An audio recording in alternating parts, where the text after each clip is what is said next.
The Checkpoint is presented by GM Pharma, the first international multinational pharmaceutical company in Georgia. GM Pharma, to serve those who need it most.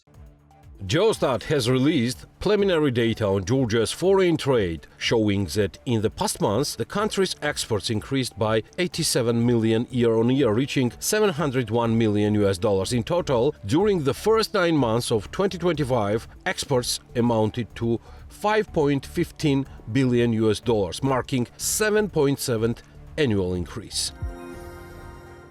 As for imports, goods worth $1.44 billion entered Georgia in September, a slight 4 million decrease compared to the same period last year. Overall, imports for the first 9 months of 2025 amounted to $13.4 billion, which is around 10% higher year-on-year.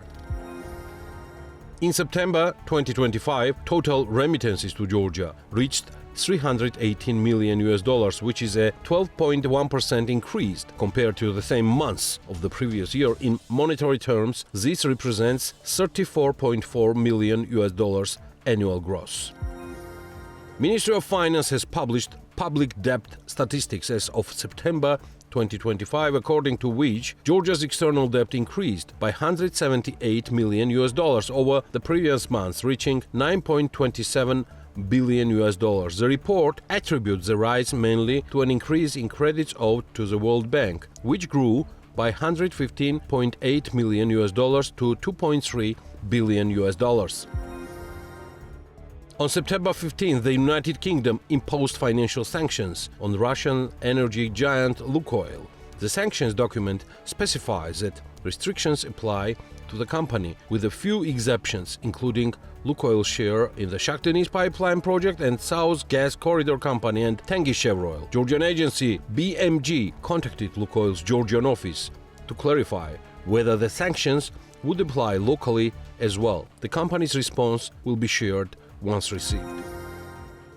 Speaking of sanctions, searches were carried out at the residences of Irakli Garibashvili, Grigol Liluashvili, Otar Partshaladze and other government former officials. As a result, $7 million and 136,000 Georgian lari were seized. The State Security Service disclosed information about the searches, which covered 24 apartments and houses linked to former high-ranking officials and their associates. Authorities are currently examining seized documentation and electronic devices to determine the origin of the cash.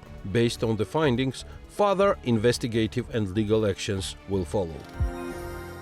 Irakli Kobakhidze presented the new education reform concept, which introduces significant changes to Georgia's school and higher education systems. Under the reform, undergraduate programs will generally last 3 years, while master's program will last 1 year. Meanwhile, the school system will revert to 11 years of education. The Checkpoint is presented by GM Pharma, the first international multinational pharmaceutical company in Georgia. GM Pharma, to serve those who need it most.